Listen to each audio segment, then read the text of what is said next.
Ya, ini rumahnya Pak Rianto, anaknya Ibu Wati. Jadi Ibu Wati itu tuh yang pakai jilbab itu. Nah itu Ibu Wati, si pemilik rumah. Nah, Dusun Petung ini terletak di 7 km dari puncak Merapi. J. Salah satu dusun penghasil susu sapi terbesar di Kabupaten Sleman. Dan dulu di sini sebagai desa wisata juga. Nah, kenapa ada tulang sapi dipasang di depan? Itu karena sebagai simbol dari kemakmuran dari dusun sini. Satu rumah itu rata-rata mempunyai sapi antara 5 sampai 20 sapi. Termasuk rumah ini punya 10 sapi, dirangkai setelah terbakar oleh awan panas. Dirangkai dari ke-10 sapi itu hanya bisa jadi 2 ekor ini aja yang bisa dirangkai. Kalau yang lainnya sampai hangus terbakar oleh awan panas. Ya, kita foto berempat.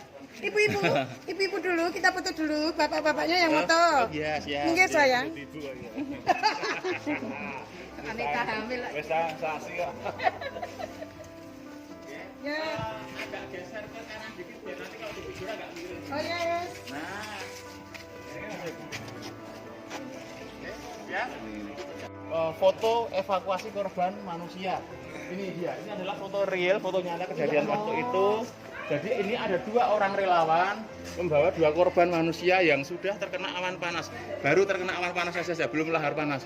Dengan background rumah-rumah yang terbakar. Nah kalau kita lihat relawan ini berjalannya di pondasi pagar atau pondasi rumah, karena si sang relawan ini tidak berani berjalan di jalan yang semestinya yang di sini, karena di sini masih banyak abu, ditakutkan abu itu masih sangat panas. Yeah. Termasuk dusun sini baru terkena awan panasnya saja, belum lahar panas. Jadi karena kejadiannya waktu itu malam hari jam 12:05 dini hari, kalau kita lihat dari kejauhan dusun ini tuh seperti hujan api. Karena pasir-pasir yang jatuh di sini itu masih berupa bara api. Ini apa ini? Ini abu vulkanik juga. Ini difoto di sekitar Tugu Jogja. Karena dekat dengan kamera, dengan lensa makanya abunya kelihatan besar-besar. Ini Jogja loh. Sebagai bukti dan saksi matinya di dusun sini ada jam bukti erupsi di situ. Jam itu posisi terbakar pas kejadian tanggal 5 November 2010, jamnya jam 12:05 dini hari. Inilah letusan yang paling dahsyat. Nah di jam itu nanti bisa kita raba. Di sini ada pasir-pasir yang menempel di bodi jam. Ini bukti bahwa di sini hujan pasir dan pasirnya masih sangat panas sehingga dia bisa menempel di bodi jam yang terbuat dari plastik. Secara logika seharusnya jam dinding itu tidak ada pasir sebanyak ini karena kan di dalam tanah. Nah, kalau awan panas terkena ke tubuh manusia, seperti foto yang kita lihat di depan tadi, itu nanti efeknya kulit manusianya itu akan terlepas, daging yang di bawah kulit itu gosong, cuman yang di dalam masih mentah. Seperti kalau kita goreng ayam terlalu besar apinya. Nah, pasir panas ini sendiri tidak kalah bahaya dengan awan panas. Kalau pasir panas ini sampai terpapar ke tubuh manusia, nanti tindakan medis kalau tidak diamputasi ya diambil dagingnya.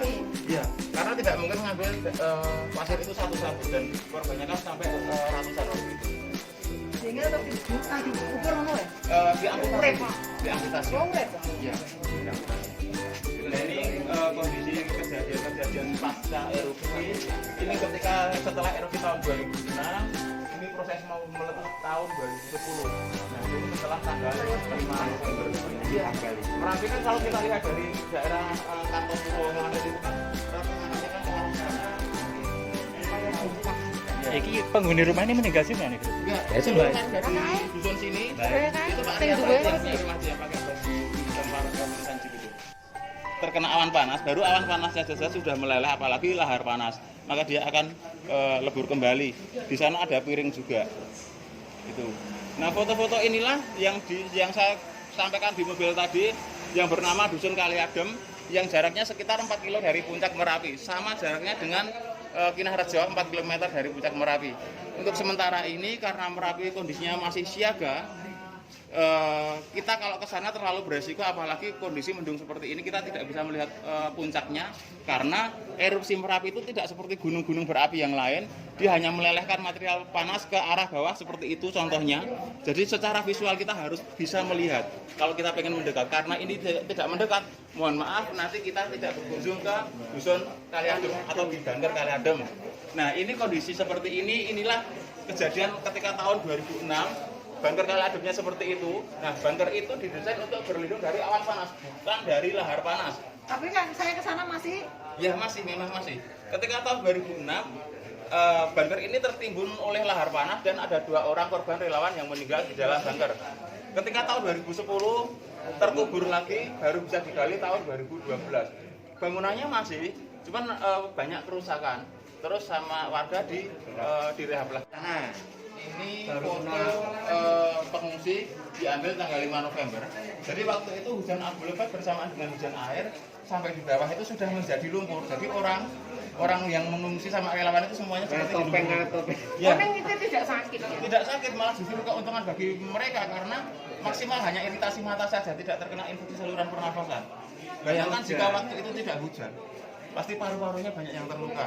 Nah ini beda lagi, kalau yang ini lari tapi salah menginjak abu yang masih panas. Ke depan kaki ini kulitnya akan mengelupas dan lukanya akan luka bakar permanen.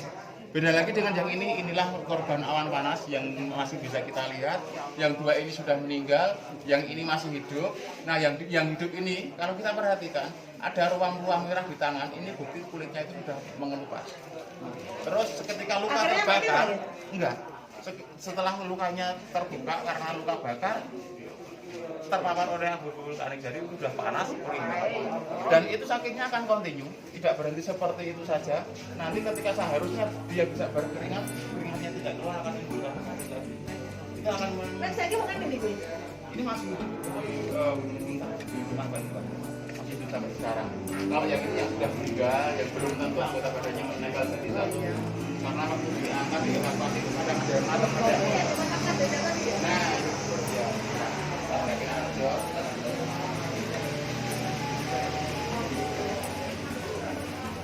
Jadi museum ini terbentuk juga dari faktor ketidaksengajaan kalau saya bilang. Jadi waktu itu Pak Rian itu yang punya rumah pulang dari Kemudian kondisi rumahnya seperti ini. Akhirnya kan agak putus asa. Terus perang itu tangganya itu menimbulkan dibilangnya mana yang masuk dari kabel kita nggak ada semua. Nggak ada yang pakai semua. Jadi hanya ditata di lantai-lantai sini saja. Nah, lama-lama banyak sekali pengunjung yang kesini tertarik dengan kondisi peninggalan pasca erupsi.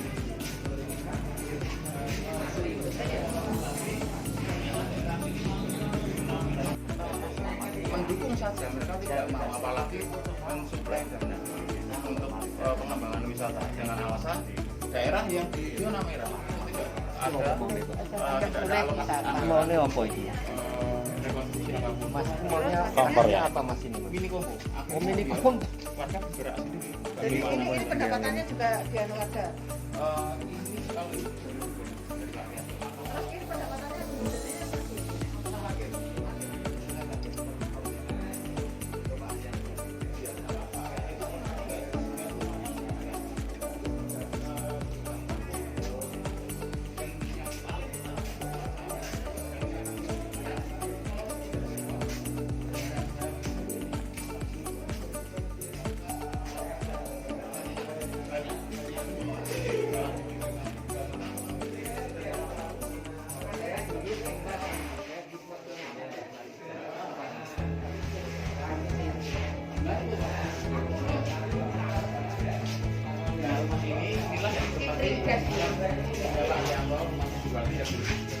dipakai di sini sebenarnya juga sebagai sanggar seni, makanya di sana ada gamelan, ada wayang.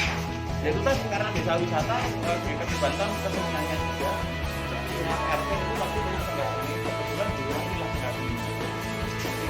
Semua ya, tinggal skinnya saja. Yang asli. Iya mas, ini wis anyar yang asli. Ya, ini baru, ini peninggalan. Ya. Itu juga peninggalan. Banyak yang baru karena itu yang namanya kayu itu. Ya, Ini kayu. Oh yang di atas itu. Inilah pengganti Mbah Marijan sebagai distribusi di Merapi. Ini anak nomor 3 dari Mbah Marijan. Kebetulan, ya, kebetulan anak lelakinya ya hanya ini karena distribusi Merapi itu memang harus laki-laki. Harus laki-laki, tidak boleh perempuan. Ini foto-foto Mbah Marijan kesehariannya seperti ini, nyapu. Ini kebetulan sangat kebetulan. Pas meditasi bisa di foto. Pas kebetulan sekali. Biasanya Mbah Marijan kalau pas meditasi seperti itu tidak mau. Ini kebetulan. Nah, di sampingnya ini adalah masjidnya Mbah Marijan yang dibangun dari Bapak Ismail Siro. Ini yang lama. Ini yang lama erupsi. Setelah erupsi pertama tanggal 26 Oktober hanya seluruh bening-beningnya saja. Tapi setelah erupsi yang tanggal 5 November 2010 bakar rumah baru saja itu tinggal temboknya. Karena jaraknya antara rumah yang gajah dengan puncak Merapi hanya sekitar berapa kilo? 4 kilo. Sama dengan yang di Bangkalan. Makanya ketika kita kalian ini tidak boleh atau maksimal yang gajah tidak boleh. Nah ini petani dikasih bencananya seperti ini. Banker itu sudah masuk ke zona yang paling atas. Dulu pertama kali tidak boleh orang berkunjung atau orang harus dievakuasi itu 5 km memulihkan dari puncak Merapi. Lalu terjadi letusan yang pertama tanggal 26 Oktober. Nah setelah itu muncul letusan yang paling besar lagi, yang lebih besar lagi tanggal 5 November itu sampai 20 km melingkar itu harus diungsikan. Termasuk rumah saya yang di selatan Jadi emplak mana tenggong ngabrik. Nah posisi kita sekitar Untuk sini. sepodo telur.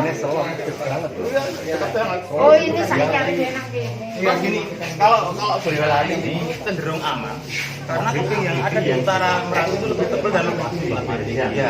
Kalau orang Jawa itu kan sukanya gorak batek, Karena Gunung Bibi. ya, Gunung Bibi, Boyolali jadi kalau orang saya bilang Boyolali itu tidak akan terkena marah bahaya karena Yang satu di stand mobil, marah bahaya. yang satu nunggu Mbak Marijan itu, tapi enggak sampai Mbak Marijan selesai Dari kubah lava yang di selatannya. Karena dia kan orang bikin nakal. Ya, jadi dulu sebelum kubah lavanya ada di sini kan pertama kali ke Gunung Bibi dulu. Setelah Gunung Bibi turun baru muncul di sini. Jadi tidak mungkin melanggar lah kalau orang Jawa itu. Ramong Pati. Ya betul. Insya Allah aman. Walau kalau